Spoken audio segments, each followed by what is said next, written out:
at the Santelli Exchange. Good morning, Rick. Good morning, Sarah, and thank you. I'd like to welcome my special guest, David Traynor. David, thank you so much for taking the time this morning. Glad to be here. All right, David, let's start out just getting the landscape numbered up. Roughly, what's the size of the U.S. economy these days? Just roughly, get me close. You mean in terms of GDP or global revenue? Total GDP. Total GDP. I'm thinking it's close to 17.9, 18 trillion. Does that sound about right? That sounds about right. What's the last Thursday, right around the late afternoon, we get the size of the Fed's balance sheet. Do you recall what that was last Thursday? I think it's pretty big. I don't exactly remember the number, though, but I know it's about big. $4.5 trillion. About $4.5 trillion. So we have an $18 trillion economy. And we have a Fed's balance sheet that's $4.5 trillion. David, who's the boss of the Federal Reserve? If the mandates were to get changed or issues were to crop up, who is the whose name's on the door as the boss of that organization, that entity? Janet Yellen? Yeah, well, I mean, if Janet Yellen, wouldn't Congress in some way be considered the boss, for example, if they wanted to change the directives of the Federal Reserve?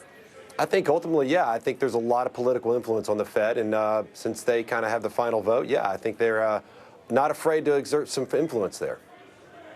A year ago, we had a debate at CNBC. I asked 2 questions regarding the Fed. You've written rather extensively as of late that Clinton and Trump talking about the Fed as a sideshow, it should be meaningless. I think talking about the Fed should be one of the highlights of this political season. And the reason I think that is just because most people have no idea the power they wield over their lives and how their policies have taken care of just a select few.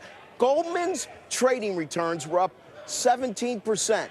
I think they should thank central banking policies of Mario Draghi and the corporate securities they're trying to find to buy. Why do you think the Fed should be off limits? I don't know if it's off limits. I think we need to focus more on fiscal policy because I think our economy, our country's evolved past the need for a central bank. I think markets are better at setting rates on the margin than central bankers. Capital's not disseminated through loan officers anymore. Those loan officers were risk averse. You needed a minimum level of return to make sure they didn't allocate capital to low return activities. We don't have that problem these days. Markets are better than ever at allocating capital to high return businesses. And I think the Fed's pushing with a string. You make a great point.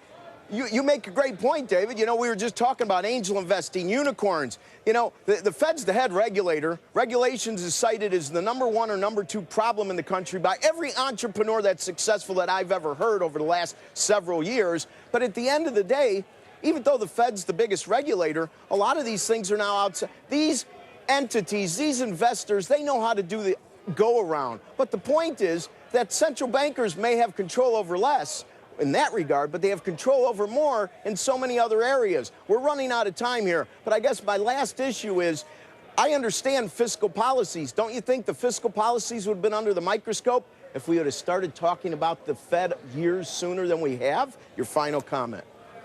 Final comment is that the Fed really doesn't have as much influence as people think.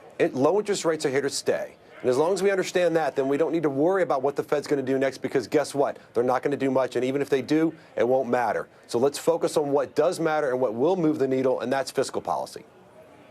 You know, at least on one issue we agree. I think an algorithm could duly replace a lot of their short-term issues that they seem to be so wishy-washy on with regard to where rates ought to be. Thank you, David Traynor. Sarah, back to you. Thank you, Rick.